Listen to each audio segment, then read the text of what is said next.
Bom dia, meus amados irmãos, que a graça, que a paz do nosso Deus, nosso Pai maravilhoso, que o amor do nosso Senhor Jesus Cristo, que seu exemplo, que seu Espírito esteja em nós continuamente, nos fazendo prosperar sempre e cada vez mais no Espírito. Amados, hoje, domingo, nós vamos iniciar aqui uma nova lição com essa nova semana, a lição número 24 do livro de Isaías, cujo título é O Santo Deus de Israel. A gente vai examinar aqui o capítulo 29 do livro de Isaías. O verso síntese está no versículo 23, 29, capítulo 29, versículo 23, que diz assim: Quando virem o que vou fazer no meio deles, confessarão que o meu nome é santo, reconhecerão que eu sou o Santo Deus de Israel e me temerão.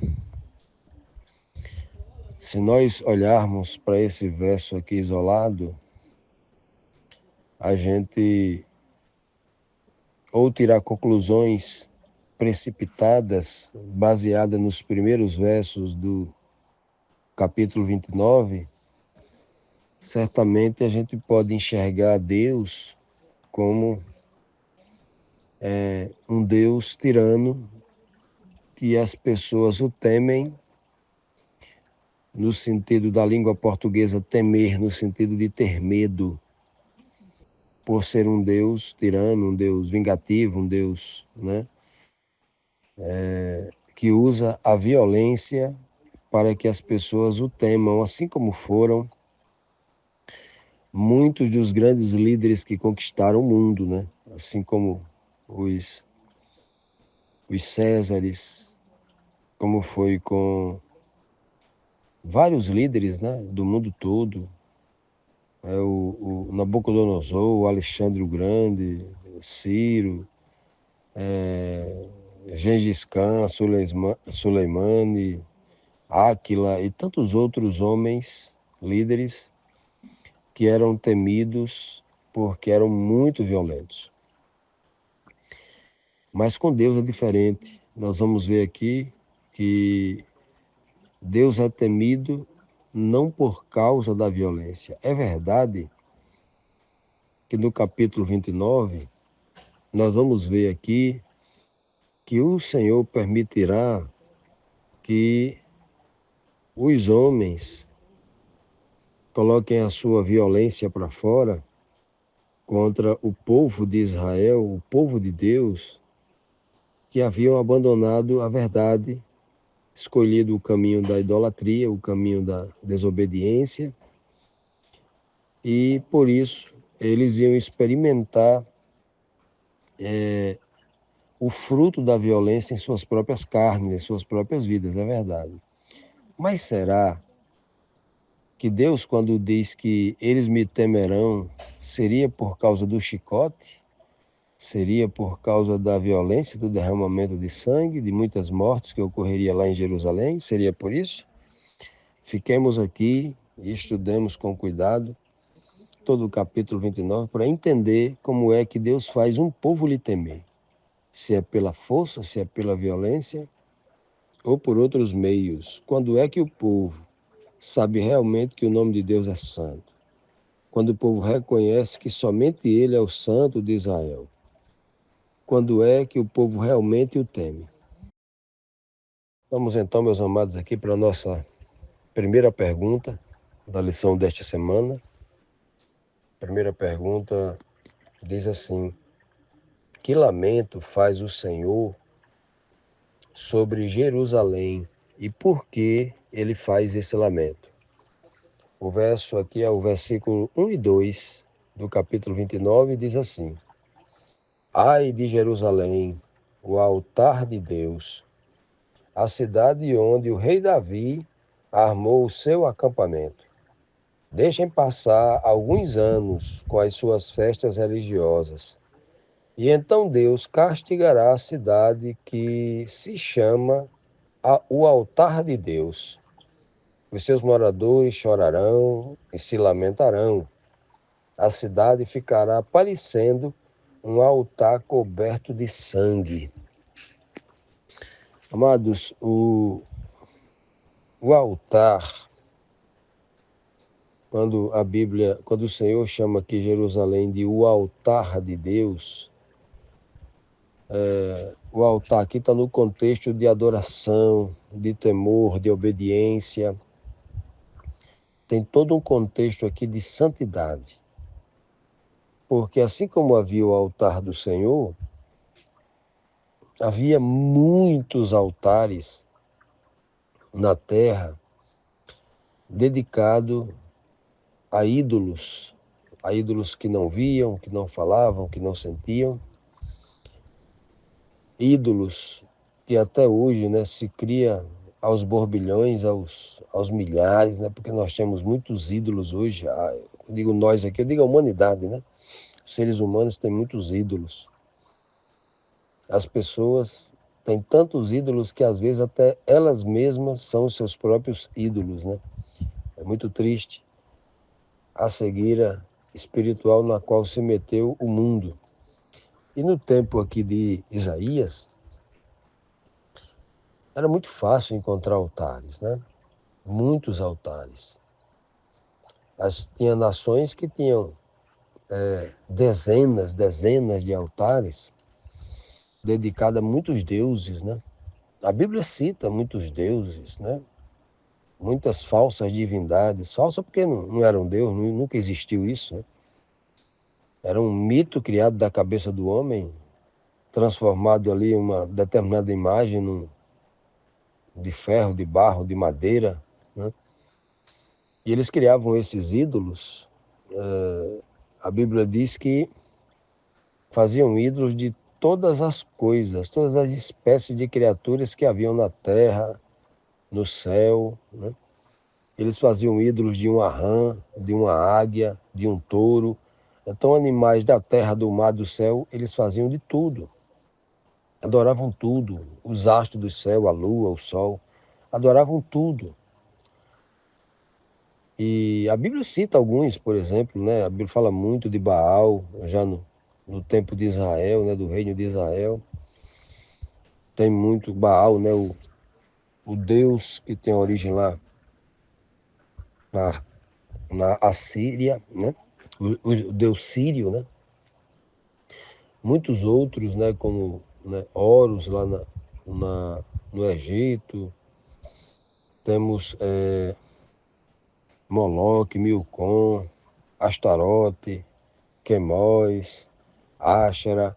São tantas divindades que eles tinham que quando esse texto de Jerusalém é o altar de Deus, nós temos uma cidade, uma única cidade que foi monoteísta.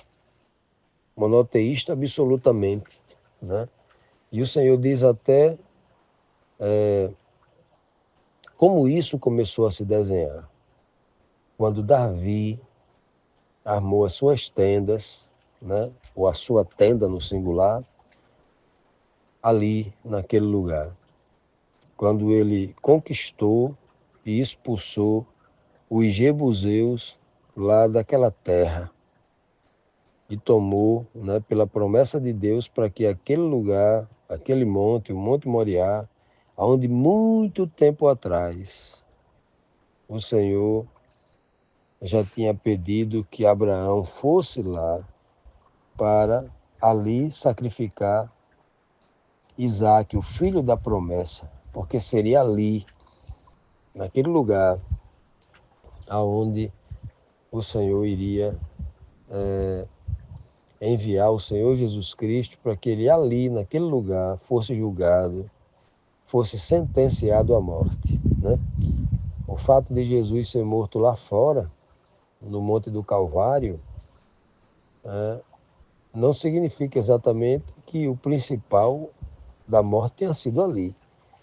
Ali foi onde ele expirou, mas a decisão da morte dele foi tomada lá no Monte Moriá, no templo. Os homens do templo, no templo, decidiram a sua morte. né? Foi naquele lugar, o altar, onde o cordeiro, os homens ofereceram o cordeiro que era de Deus, né? O cordeiro, o verdadeiro cordeiro que João Batista disse, esse é o cordeiro de Deus que vai tirar o pecado do mundo, né? Então, amados, vejam bem, o Senhor está dizendo claramente que ali era um altar de Deus, mas aquele altar de Deus, um dia, estaria repleto de sangue. E essa linguagem, quando chega ao ouvido dos líderes religiosos judeus de Jerusalém, porque Isaías escreve primeiramente para eles, essa linguagem não parece, poderia parecer para eles muito dúbia, muito confusa, porque o altar de sacrifício lá do templo, ele tinha muito sangue. Era o dia inteiro, os sacerdotes sacrificando animais, era muito sangue que eles escolhiam. Imagine você matar numa manhã, sacrificar 10, 15, 20 animais. Sacrifício ali numa manhã, né? De 9 até um altar grande, muito grande, que cabia vários animais, várias ovelhas, vários cordeiros, né? Cabia ali em cima. E as pessoas matavam ali, era muito sangue que era colhido e colocado no pé do altar. Então, quando Isaías fala isso para eles, leva essa mensagem que Deus levou, será com muito sangue, eles poderiam entender que haveria um tempo, muitos sacrifícios. Muito, né? E para o levita, que entende que haveria muitos sacrifícios, eles entendiam que haveriam grandes celebrações, grandes manifestações da parte de Deus, grandes aprovações da parte de Deus, como, por exemplo, foi no dia da inauguração do templo, que Salomão sacrificou, assim, né, centenas de animais, né? Então, na cabeça deles, isso poderia parecer não como eles poderiam, se quisessem entender assim, que poderia ser um juízo, ou algo que estejam falando de forma positiva para agradar a Deus. Mas aqui não era, aqui é algo negativo. Negativo por causa dos pecados deles, não é? Por causa dos pecados deles. E quando Deus está dizendo aqui que tudo se transformaria em sangue, né? Seria uma cidade, a cidade inteira seria um altar. E a cidade inteira estaria banhada de sangue. Claro que a linguagem aqui é um juízo. Quando Nabucodonosor invadisse Jerusalém, né?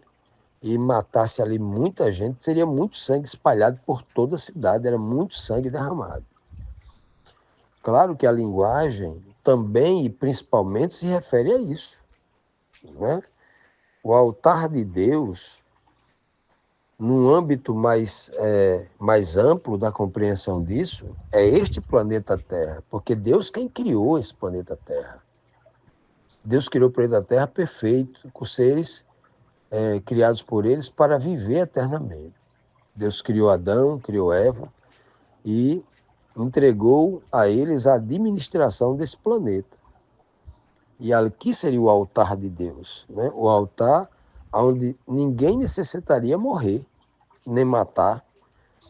Era um altar de Deus, um altar do amor, um altar de felicidade, cujo sacrifício, como diz o apóstolo Paulo, seriam sacrifícios vivos, agradáveis a Deus, sacrifício racional.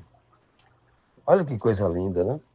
Pois bem, então, essa é uma linguagem que está sendo usada por Isaías, que nos convida a profundas reflexões. Esse planeta Terra, um dia inteiro, ele vai estar banhado de sangue. Quando, depois do milênio, fogo do céu descerá como uma grande fornalha do altar de sacrifício, que era fogo ali, era onde queimava os animais, e tudo será consumido. Continuando, amados, vamos aqui para a nossa segunda pergunta, que nos questiona assim: o que Deus fará contra Jerusalém? como ficará a cidade e seus moradores depois que ele cumprir o que ele disse nos versículos anteriores, né? Nos versículos 1 e 2, que Jerusalém seria transformado como num altar de sacrifício com muito sangue, né? A cidade toda. O versículo 3 e 4 diz assim, ó: Deus enviará um exército para atacar a cidade. Os soldados inimigos a cercarão e levantarão rampas de ataque contra as muralhas. A cidade será arrasada e os seus moradores ficarão caídos no chão. Falarão como se fossem espíritos, cochichando e murmurando como fantasmas. Vejam só, que linguagem espiritual profunda, né? Carecendo aqui interpretações espirituais do que o Senhor realmente está querendo dizer, né? Então, o texto nos fala claramente aqui, nesse contexto específico, né? No contexto direto, histórico, literal, que Jerusalém se tornaria como um altar com muito sangue derramado quando a cidade fosse invadida por um grande exército, né? Quando eles não conseguissem derrubar as muralhas de Jerusalém, muralhas muito fortalecidas, né? Pedras grandes e tal, eles usariam rampas para subir o muro, pular o muro com seus exércitos, invadir e ocupar Jerusalém e começar a matar os moradores de Jerusalém, derramando o sangue deles no chão, né? Muitos deles aí morreriam, né? E o texto diz que a cidade ficaria completamente arrasada, arruinada, né? Transformaria em ruínas, né? Os moradores lá de Jerusalém ficariam caídos no chão. Veja, que todo morto cai no chão, claro, né? O texto aqui. Ficariam caídos no chão. Aí diz que depois de cair no chão, eles falariam como se fossem espíritos cochichando, ou seja, como aqui é uma linguagem que Isaías está usando, é uma linguagem pagã, que os povos pagãos acreditavam nisso. Acreditavam que os mortos não morriam e que os mortos continuavam vivos como espíritos, vagueando e cochichando. Então ele está usando essa mesma linguagem aqui, não porque seja assim, mas essa linguagem está sendo usada aqui justamente para dar a eles o que eles buscaram acreditar. Haviam muitos judeus que estavam acreditando assim, até alguns nos dias de Cristo nem acreditavam em ressurreição, nem acreditavam que Deus poderia, né, ressuscitar alguém, né? E questionaram Cristo e todos os milagres que Deus fez através de Cristo por causa das suas crenças que eles haviam assimilado de nações pagãs, né? E a crença das nações pagãs eles adaptaram por compreensões equivocadas das Escrituras. Hoje também não é diferente, hoje é assim. Muita gente crê por causa de crenças pagãs que entraram na igreja. Muita gente crê desse jeito por causa dessas crenças pagãs. Então, amados, quando o texto aqui nos diz claramente que com o ataque de um grande exército, e isso se aplica para mim, quando a gente analisa a história, e para muita gente, né?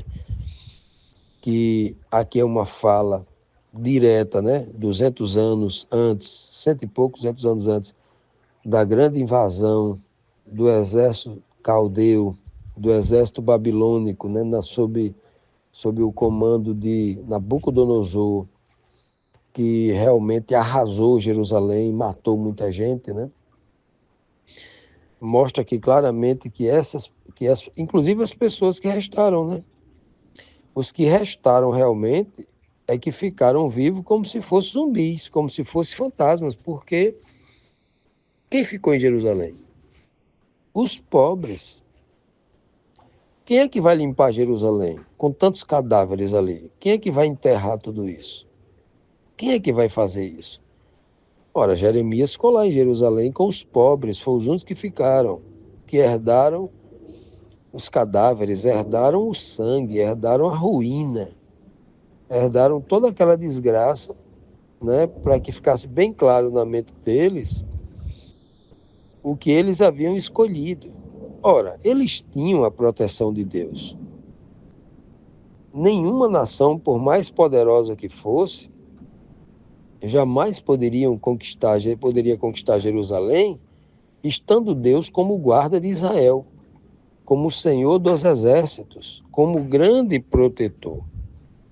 Mas o povo escolheu trocar de protetor. O povo escolheu que Baal fosse o seu protetor e outras, entre aspas, divindades, né? Então, como eles haviam escolhido outro protetor, o Senhor deixou que esses deuses, entre aspas, fossem os seus protetores. E aí eles foram incapazes de proteger o povo de Jerusalém do exército caldeu. É isso que muitas vezes Deus permite. A gente fica pedindo e querendo e escolhendo outros deuses, até que Deus assim, tá certo. Você está me trocando por outro, eu vou deixar que esse outro te abençoe, eu vou deixar que esse outro te proteja.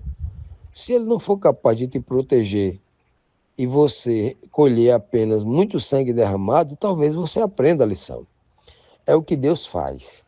Muitas vezes, quando nós lemos assim, que Deus envia um exército, que Deus faz isso, a gente não consegue enxergar por este lado, que é o lado correto, né? Porque foi o povo quem escolheu. Deus não enviou um exército para maltratar, para ser violento com o seu povo, porque ele do nada ficou irado, porque ele é um Deus irado, negativo. Ele foi humilhado, foi trocado, foi esquecido. O povo agiu de ingratidão, de covardia, de traição contra Deus.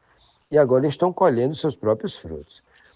Esse daqui é um texto que, para nós compreendermos tudo isso que eu estou dizendo, é necessário a gente ler os capítulos iniciais de Isaías, mostrando o que o povo fez com Deus. A que distância o povo se manteve de Deus.